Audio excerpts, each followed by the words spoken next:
اعوذ باللہ من الشیطان الرجیم بسم اللہ الرحمن الرحیم۔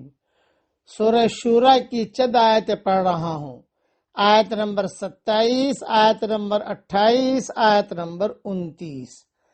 وَلَوْ بَسَطَ اللَّهُ الرِّزْقَ لِعِبَادِهِ لَبَغَوْا فِي الْأَرْضِ، اور اگر اللہ اپنے بندوں کے لیے روزی کو کھول دیتا تو زمین میں فساد کرتے۔ وَلَٰكِن يُنَزِّلُ بِقَدَرٍ مَّا يَشَاءُ، لیکن وہ اندازے کے ساتھ اتارتا ہے جتنا چاہتا ہے۔ إِنَّهُ بِعِبَادِهِ خَبِيرٌ بَصِيرٌ، بے شک وہ اپنے بندوں کو جاننے والا، دیکھنے والا ہے۔ وَهُوَ الَّذِي يُنَزِّلُ الْغَيْثَ مِن بَعْدِ مَا قَنَطُوا وَيَنشُرُ رَحْمَتَهُ، اور وہی ہے جو لوگوں کے مایوس ہو جانے کے بعد بارش برساتا ہے اور اپنی رحمت پھیلا دیتا ہے۔ وَهُوَ الْوَلِيُّ الْحَمِيدُ، اور وہ کام بنانے والا ہے، قابل تعریف ہے۔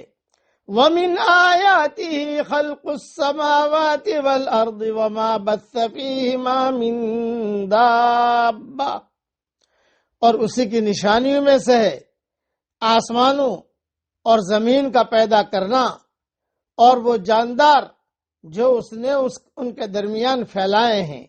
وَهُوَ عَلَى جَمْعِهِمْ إِذَا يَشَاءُ قَدِيرٌ، اور وہ ان کو جب چاہے جمع کرنے پر قادر ہے۔ زمین پر انسانی زندگی کا انحصار پانی پر ہے، مگر پانی تمام تر خدا کے اختیار میں ہے۔ خدا اگر پانی فراہم نہ کرے تو انسان خود سے پانی حاصل نہیں کر سکتا۔ اس طرح رزق کی تقسیم بھی خدا کی طرف سے ہوتی ہے۔ اس تقسیم میں خدا آدمی کے ظرف کو دیکھتا ہے اور ہر ایک کو اس کے ظرف کے بقدر عطا کرتا ہے۔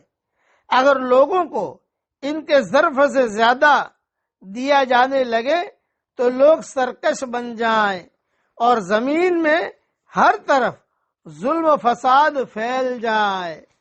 یہ مطلب ہے، یعنی اللہ تعالی ہر شخص کو حاجت اور ضرورت سے زیادہ یکساں طور پر وسائل رزق عطا فرما دیتا، تو اس کا نتیجہ یہ ہوتا کہ کوئی کسی کی ماتحتی قبول نہ کرتا، ہر آدمی کو بادشاہ بنا دیتا، ہر آدمی کو مینیجر بنا دیتا، یا ہر آدمی کو سب کو ہزار کروڑ دے دیتا۔ مثال دے رہا ہوں میں، جتنے ہیں سب کو 1000 کروڑ آسمان سے آ جاتے، سب کو برابر، تب نوکری کون کرے گا؟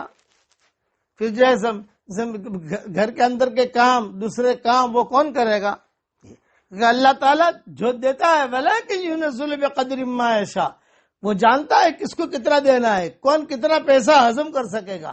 جس کے پیسے بولتے بہت ہیں ان کو اللہ پیسہ کم دیتا ہے، وہ ہاضمہ دیکھتا ہے اللہ تعالیٰ۔ یہ مطلب ہے اس کا کہ کوئی کسی کے ماتحتی قبول نہ کرتا۔ ہر شخص شر و فساد، بغی و عدوان میں ایک سے ایک بڑھ کر ہوتا، جس سے زمین فساد سے بھر جاتی۔ اس لیے اللہ تعالیٰ کہتے ہیں کہ انہ بعبادی خبیر بصیر، میں جانتا ہوں، خبیر بھی ہوں، بصیر بھی ہوں، کس کو کتنا دینا ہے۔ ہم دیکھتے ہیں کہ ایک کسان جب دانے کو بکھیرتا ہے تو وہ اس کو سمیٹنے پر بھی قادر ہوتا ہے۔ یہ انسانی مشاہدہ اس بات کا قرینہ ہے کہ خدا بھی اسی طرح اپنی بکھری ہوئی مخلوقات کو سمیٹ کر اپنی عدالت میں لا سکتا ہے، جہاں یکجائی طور پر لوگوں کے مستقبل کا فیصلہ کیا جائے۔ جس خالق کے لیے پیدا کر کے بکھیرنا ممکن تھا، اس کے لیے موت کے بعد دوبارہ سمیٹنا کیوں ناممکن ہو جائے گا؟ وہ ہر چیز پر قادر مطلق ہے۔ بس خلاصہ کلام یہ ہے، ہر چیز پر قادر مطلق ہے۔ اس لیے اپنے گھروں میں اللہ کی بڑائی کے مذاکرے کیجئے۔ اللہ تعالی ہم سب کو اس کام کرنے کے لیے قبول فرمائے۔ اللہ کی قدرت کو دیکھو، اللہ تعالیٰ کے نظام کو دیکھو، کرنے والے اللہ ہیں، کرنے والے اللہ ہیں اور اللہ ہی کرتے ہیں۔ آمین۔ وآخر دعوانا ان الحمدللہ رب العالمین۔